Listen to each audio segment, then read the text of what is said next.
Hola amigos, sean bienvenidos una vez más a la historia en el lavadero, donde contamos el chisme sabrosón de la historia. Y pues no omito invitarles a que se suscriban y activen la campana de notificaciones para seguirnos cada que publiquemos un nuevo video, y no dejen de invitar a más personas a que traigan su detergente y se unan a chismear en este lavadero de todos. Quiero aprovechar y agradecer sus saludos y comentarios, pues la verdad es que ahora sí ya a todos nuestros IntelliFans, fans de este canal de información, inteligente, por eso son nuestros IntelliFans. Gracias por su preferencia y su fidelidad, que de hecho ya pasaron de ser suscriptores a convertirse en amigos de este programa. Así es que bueno, muchas gracias por su preferencia. Y bueno, rápidamente un comentario breve.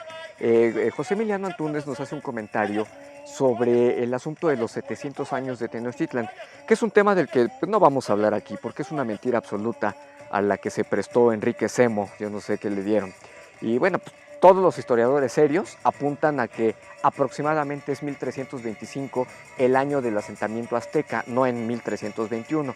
Así es que no hay 700 años, es un invento de la Cuarta Transformación, un invento del presidente y su esposa, queriendo jugar a la política con la historia o manoseando la historia con un interés político. Pero bueno, vamos a entrar en nuestros asuntos. Pues seguimos instalados en el 2 de mayo. Ya lo habíamos comentado la semana pasada, ha habido muchos acontecimientos en 2 de mayo y seguimos instalados en ese día. Pero hoy vamos a traer a cuento lo que en los círculos académicos se conoce como la batalla de Cuautla, pero que todos conocemos popularmente como el tema de hoy, el sitio de Cuautla, que se dio allá por los meses de febrero a mayo de 1812 en la actual ciudad de Cuautla, en el estado de Morelos, pero que en aquel año se conocía como Cuautla de Amilpas. Y esta es una historia fascinante desde sus antecedentes y hasta sus hechos posteriores, porque resultan determinantes para comprender por qué pues, se considera más a José María Morelos y Pavón como el verdadero padre de la patria. Y bueno, pues, por lo tanto tenemos que empezar a desmenuzar y a revisar la historia. Así es que no vamos a empezar en 1812, vámonos hacia atrás a octubre de 1810, cuando el cura Hidalgo le pide al entonces cura de Carácuaro, en el actual Michoacán, de nombre José María Morelos y Pavón, pues para ir y tomar el puerto de Acapulco para la causa de la insurgencia. Y ustedes se preguntarán, ¿por qué Acapulco? Pues bueno, pues porque junto con Veracruz eran los puertos más importantes del Imperio Español, más importantes incluso que los puertos en España, porque se trataba de las puertas comerciales entre el lejano Oriente y Europa. Y justamente en Acapulco atracaba la famosísima nao de China, llena de los productos que venían desde Filipinas, con todo lo que desde allá se comerciaba en esa isla del Imperio Español. Ya saben, lo que había en Japón, lo que había en China, lo que había en las islas del Pacífico, todo llegaba a Filipinas y de ahí se trasladaba por barco, por la nao, hasta llegar a Acapulco, en galeras en realidad, y se llegaba hasta Acapulco y desde ahí se pasaba todo el comercio por tierra para llegar a Veracruz y finalmente llegar a Europa. Entonces, como los dos puertos de altura se encontraban en la Nueva España, pues eran importantísimos. De ahí la importancia de que se tuviera a Acapulco como una posición estratégica para cortar el suministro logístico del Imperio Español, que estaba, recordaremos, bajo el yugo francés hacia 1812, como lo vimos la semana pasada. Pero, ¿por qué diablos se le ocurrió a Hidalgo comisionar a un párroco para una empresa tan formidable? Bueno, pues porque Hidalgo sabía bien quién era Morelos y pues sabía que no era un simple religioso recluido ahí en su parroquia, sino que en su niñez y juventud Morelos aprendió de su madre las artes de la diplomacia para granjearse apoyos, porque si bien su madre era criolla, pues no la pasó muy bien económicamente en los años de la infancia de José María, y pues tuvo que aprovecharse de sus habilidades de convencimiento para poder hacerse de un patrimonio, y usó en varias ocasiones su apellido, Pavón, para lograr cierta movilidad social. No obstante, siguieron siendo años difíciles en los que José María pues, tuvo que abandonar la casa materna para estar con uno de sus tíos, y ahí es donde se vuelve arriero de mulas. A Morelos se le pinta con la imagen de que está montado a caballo, pero la verdad es que él sabía montar mejor las mulas porque tenían mejor agarre en las barrancas, al cruzar los ríos, en los terrenos complicados. Un caballo es más difícil manejar en esos terrenos. Por eso era tan hábil en el manejo de las mulas. Y ese es el gran secreto que entraña al genio militar de Morelos, porque conocía mejor que nadie los caminos y veredas desde los actuales Jalisco y Nayarit hasta Oaxaca y Veracruz, de manera que la sierra del actual estado de Guerrero y por supuesto Acapulco eran enclaves muy bien conocidos por Morelos, y para los que gustan de la estrategia militar, pues no hay nada mejor que conocer el terreno y conocer al enemigo para poder ganar en una batalla, porque se puede aprovechar todo en favor de uno mismo. Por eso tenía éxito Napoleón, por eso también tenía éxito Alejandro Magno y era implacable. Y por eso los 300 espartanos de Leónidas pusieron en jaque a 1.000.000 de persas, por conocer el terreno. Y la ventaja estratégica del terreno era la mayor fortaleza de Morelos. Por eso tuvo éxito en sus campañas desde lo que es el actual estado de Guerrero y hasta Veracruz, pasando naturalmente por los actuales Oaxaca, Puebla, Michoacán y por supuesto Morelos, que es donde tiene escenario la historia que hoy les contamos. Pues bueno, ya se conocían las capacidades de Morelos en batalla y Morelos venía de haber conquistado Izúcar y se dirigía o pretendían suponer los realistas que se dirigía a la Ciudad de México, y entonces era importante detenerlo, cortarle el camino antes de que llegara a la Ciudad de México. ¿Y dónde fue el punto? Pues en la ciudad de Cuautla, en Cuautla de Amilpas. Y entonces, pues bueno, el virreinato comisiona a su mejor hombre. No solo era el mejor general brigadier de la Nueva España, sino que de hecho era considerado el mejor brigadier de todo el Imperio Español, y este hombre pues era Félix María Calleja. La misión resultaba tan sencilla como quitarle un dulce a un niño para Félix María Calleja. Y bueno, pues Calleja ya se había destacado, ya tenía antecedentes de haber vencido a los contrabandistas que venían de Estados Unidos antes de que estallara el movimiento insurgente. Y también había sido muy hábil para derrotar a Hidalgo y a sus hombres, e igualmente a Rayón, a Ignacio Rayón, Ignacio López Rayón, para no confundirnos, en Zitácuaro. Tenía fama de ser un militar altamente disciplinado, preciso y muy severo, tanto que Lucas Alamán llamó a Calleja el nuevo Hernán Cortés, por la dureza y rapidez con la que intervenía y de inmediato se ponía a fusilar a todos los vencidos. De hecho, hay que decirlo, Calleja venció a Morelos en 1815 y pues esa derrota de Morelos culminó con su fusilamiento en Ecatepec de Morelos, y ahí terminó la vida del siervo de la nación. Pero bueno, vamos otra vez a concentrarnos en 1812. Podemos encontrar las respuestas al gran crecimiento de Morelos y a la persistencia de Calleja para vencerle años más tarde, porque todo pasa en Cuautla. Ahí es donde está el punto que cambió la historia.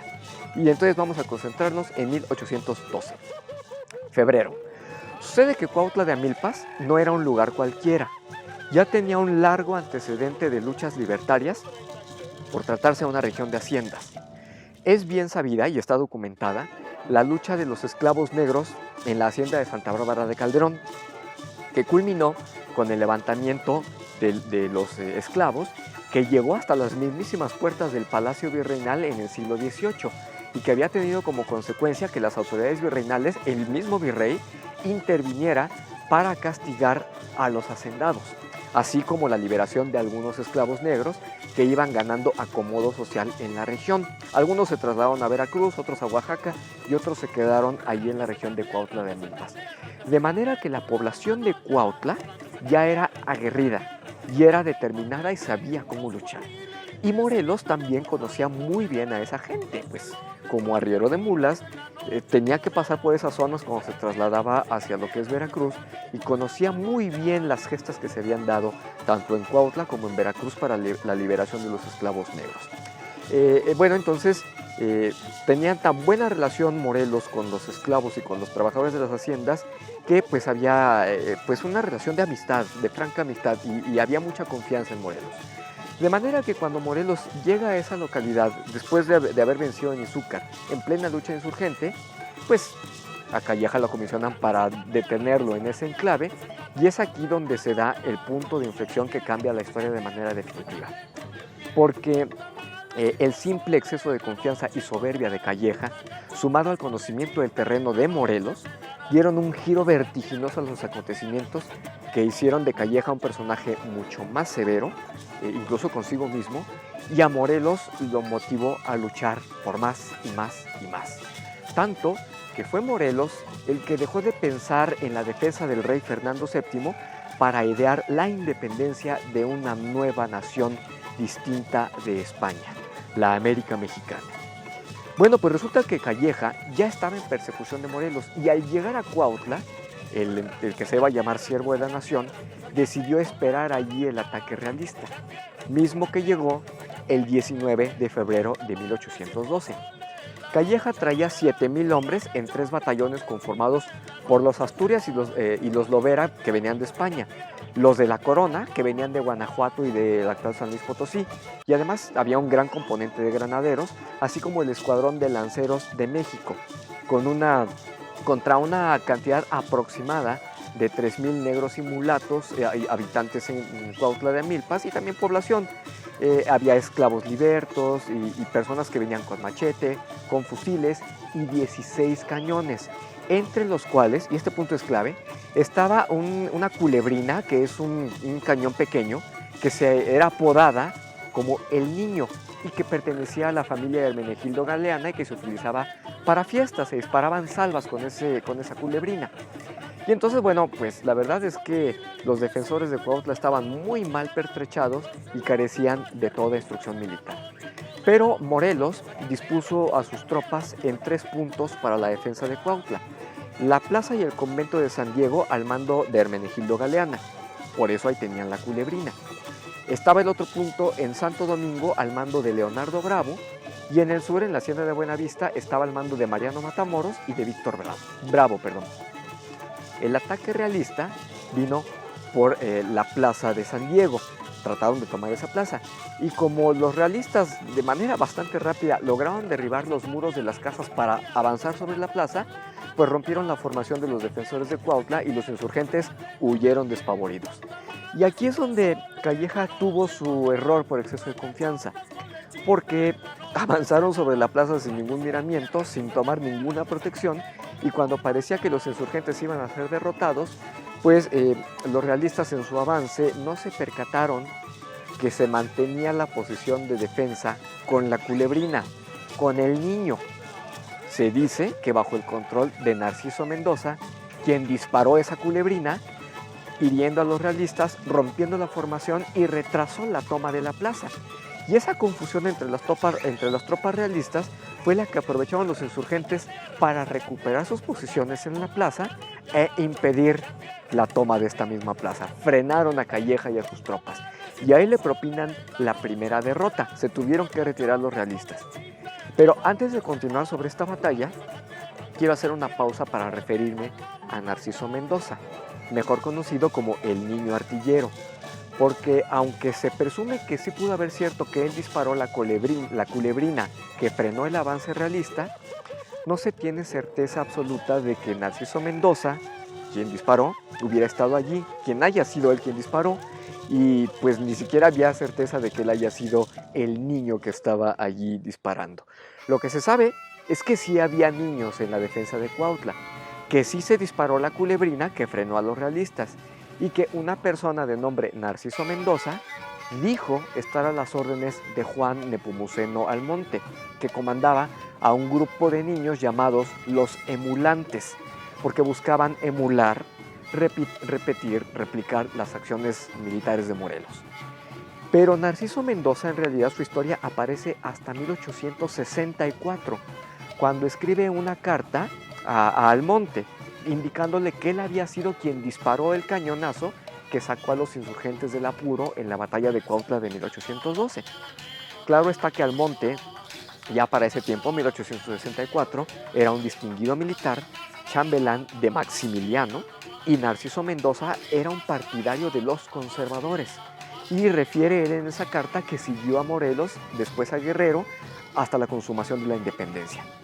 Pero no olvidemos que Juan Nepomuceno Almonte era nada más y nada menos que hijo de José María Morelos y Pavón.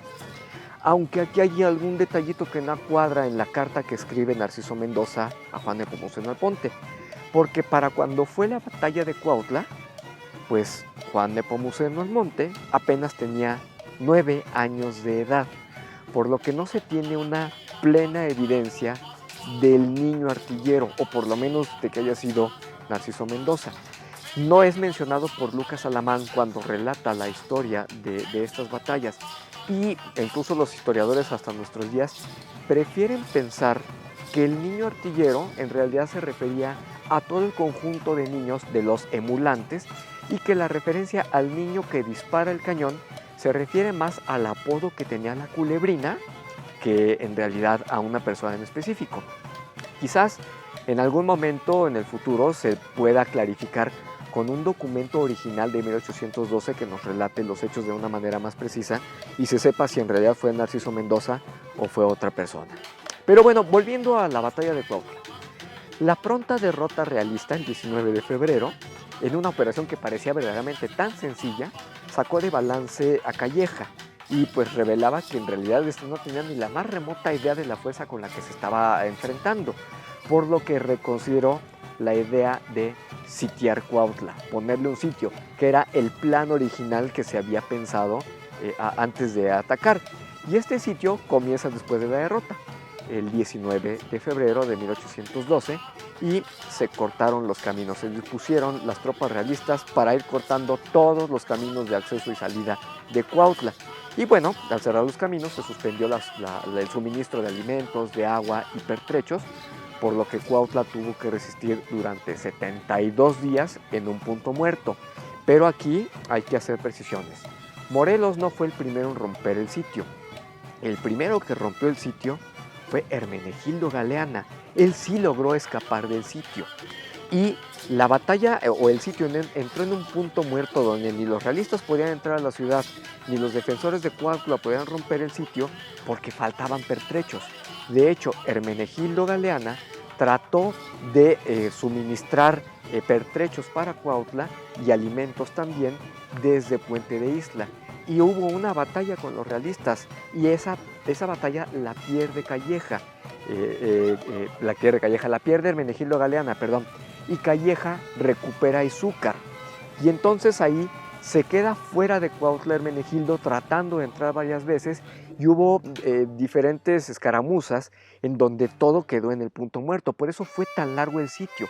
72 días. Ninguno de los dos bandos podía avanzar y no cedía a nadie ni un milímetro de terreno. Y en esos 72 días, pues los habitantes de Cuautla de Amilpas padecieron los estragos por la falta de alimento y de agua, por lo que las enfermedades y la muerte por inanición y deshidratación comenzó a diezmar a la población. Y esta lucha se convirtió pues en un juego de vencidas en el que la rendición o el rompimiento podían darse en igualdad de circunstancias. Llegó el punto en donde, como no tenía certeza Calleja de que pudiera mantenerse el sitio o de que Morelos hubiera escapado porque ya había escapado Galeana, pues llegó el punto en donde decidió terminar con el sitio y lo notificó al virrey. De hecho, la fecha estimada para retirar el sitio era el 2 de mayo de 1812.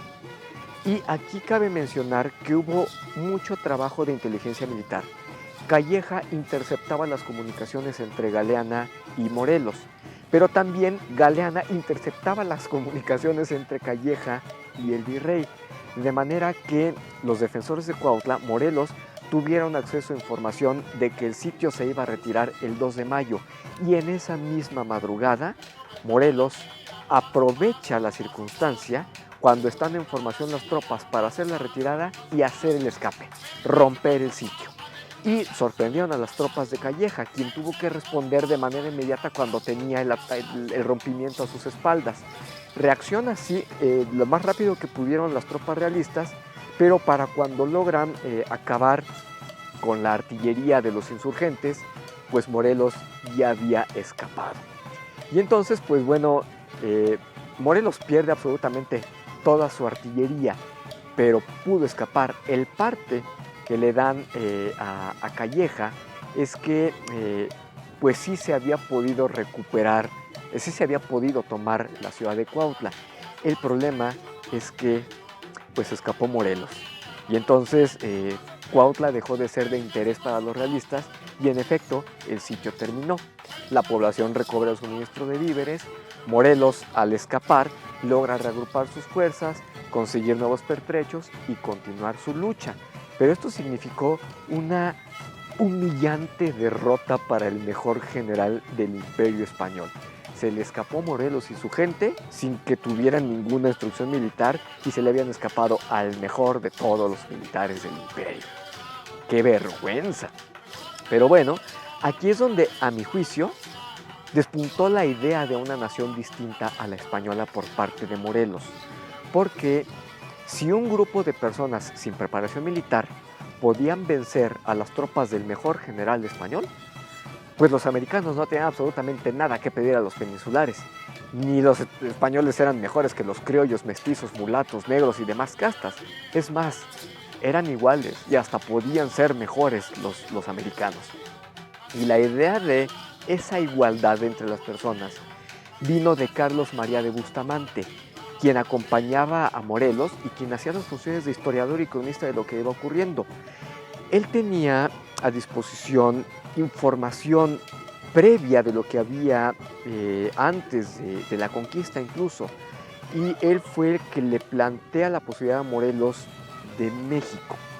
Y bueno, como Bustamante había estado presente ante la aplastante derrota de Ignacio López Rayón en Valladolid por parte de Calleja, el hecho de contemplar que los insurgentes pudieron vencer varias veces en Cuautla a los realistas, pues sí daba para soñar en grande, para pensar muy, muy en grande. Y esa gran idea de la independencia de la América mexicana se plasmó cuando se traslada Morelos a Oaxaca y pues se va redactando lo que iba a ser el documento de los sentimientos de la nación, en donde sí nace el sueño de una América mexicana independiente de España. Por eso es que atribuyo yo a Morelos la idea de una nueva patria y no a Hidalgo. Es por Morelos y lo que pudo ver que se tiene un México independiente. Y esto sí es, a mi juicio, a título personal, el rompimiento del sitio de Cuautla fue el momento determinante, la inspiración, una epifanía de una nueva nación. Desde luego que mi punto de vista es discutible, pero a título personal, repito, considero que México no nació en Dolores, en lo que es ahora Dolores Hidalgo, la madrugada del 16 de septiembre de 1810, sino en Oaxaca entre 1812 y 1813, quedando plasmado el 14 de septiembre de 1813. Y la inspiración pues se dio unos meses atrás en Cuautla. Pero claro, es una opinión personal que bien valdría la pena discutir en círculos de historiadores para poner los puntos sobre las IES. Aunque en realidad la independencia la consumara otro de Valladolid, otro paisano de Morelos, que recibió todo el apoyo de los españoles en la Nueva España para materializar la independencia de la América mexicana, del Imperio mexicano. Y bueno, pues ya se nos acabó el detergente y con él nuestra emisión de hoy. Pero sí les invito a que hagamos un poquito la reflexión, a que investiguemos las fuentes que existen y están disponibles sobre la batalla de Cuautla y sobre todo visiten Cuautla. Es un poema la ciudad. Los nombres de las calles relatan episodios de la batalla de Cuautla, del sitio de Cuautla. Y no solamente están relatados los hechos, sino que también están a muchas de estas calles en donde sucedieron los hechos. Entonces Cuautla es la historia viva. Vayan y palpen la historia así con sus propias manos. Calles como Angustias de Calleja, como Defensa del Agua, son verdaderamente nombres poéticos de una gesta heroica bien importante. Así es que bueno, yo espero que les haya gustado la emisión de hoy, la puedan compartir, se suscriban, activen la campana de notificaciones para recibir el aviso de nuestro próximo video y por supuesto hagan saber sus inquietudes y propuestas temáticas en la caja de comentarios. Y bueno, pues esto es todo por hoy, pero antes de despedirme les comento, el domingo pasado estuve con la comunidad rusa en México en la celebración del Día de la Victoria. Y allí me dieron la oportunidad de hacer el uso de la palabra para contar una historia bien desconocida, que es la que les voy a compartir el próximo domingo, cuando echemos un buen chisme sobre la Compañía E. Mexicanos luchando contra los nazis en Europa. Así es que los espero el próximo domingo porque va a estar muy bueno este chisme. Es una historia súper desconocida y que hay que sacar a la luz. Yo les deseo por lo pronto un excelente día y nos vemos la próxima aquí en La Historia en el Lavadero. Adiós.